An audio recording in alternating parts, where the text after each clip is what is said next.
Hello' everyone, যিহেতু ঈদলৈ বেছি দিন নাই, 15টা ৰজা গ'লেই, সেয়েহে দেখিছেনে মই মিছ'ত অৰ্ডাৰ দিছিলোঁ কাণফুলি কেইযোৰমান মানে একেলগতে 9যোৰ আছিলে 130 টকালৈ গোটেইকেইযোৰত। দেখিছেনে গোটেইকেইযোৰ ৰিংছে আছিলে, দেখিবলৈ ইমানেই প্ৰিটি আপোনালোকে। বাৰু আপোনালোকে ঈদৰ কাপোৰ ল'লেনে? মই লোৱা নাই, মিছ'তে অৰ্ডাৰ দিছোঁ, আহি যাব বেছি দিন নাই আৰু। যিহেতু ৰমজান মাহটো গুচিয়ে গ'ল, ৰমজান মাহটো আহেহে বছৰেকত আৰু ইমান জল্দি গুচি যায়। দেখিছেনে এইপিনে মই কাণফুলি কেইযোৰ দেখাইছোঁ, বেটিয়ে একদম কাঢ়ি মেলি লৈ গৈছে। দেখিছেনে এইযোৰ একেবাৰে চিম্পল আছিলে, এখন কাণত পিন্ধি আন এখন কাণত নাই। তাৰপিছতে এইপিনে মই আৰু এযোৰ দেখাইছোঁ, এখন কাণতে পিন্ধি দেখাই দিছোঁ, যিহেতু টাইম বেছি নাই, ইফতাৰী বনাবলৈ বকো অকণ হেল্প কৰি দিব লাগিব। সেয়েহে এইপিনে দেখিছেনে আৰু এইযোৰ দেখিছেনে, এইযোৰটো আৰু বহুত বেছি প্ৰিটি, চিম্পল আছিলে, হ'লেও জিন্সৰ লগত পিন্ধিবলৈ ভাল আছে। এইযোৰ সৰু, মই ভাবিছিলোঁ কি ডাঙৰ আহিব, সৰু আহিলে, হ'লেও বহুত বেছি প্ৰিটি আহিলে।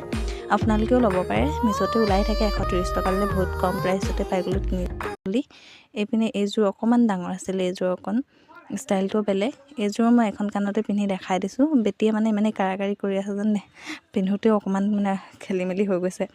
বাৰু মই ৰমজান মাহটো ভিডিঅ' বনোৱা হোৱাই নাই, এই ৰোজা ধৰি পিনি ইমান বনাবলৈ মন নাযায়, সেয়েহে মোৰ ৰমজান মাহত ভিডিঅ' বনোৱা হোৱাই নাই। বাৰু আপোনালোকক চবকে ৰমজানৰ বহুত মোবাৰক জনাইছোঁ। যিহেতু ৰমজান মাহ খতম হ'ব হ'লেই, ঈদ আহিছে, ৰমজান মাহটো খতম হ'লে ইমানেই বেছি দুখ লাগে যেন আপোনালোকক কি ক'ম। আজিলৈ বাই বাই, লগ পাম অন্য এটা ভিডিঅ'লৈ, বাই বাই।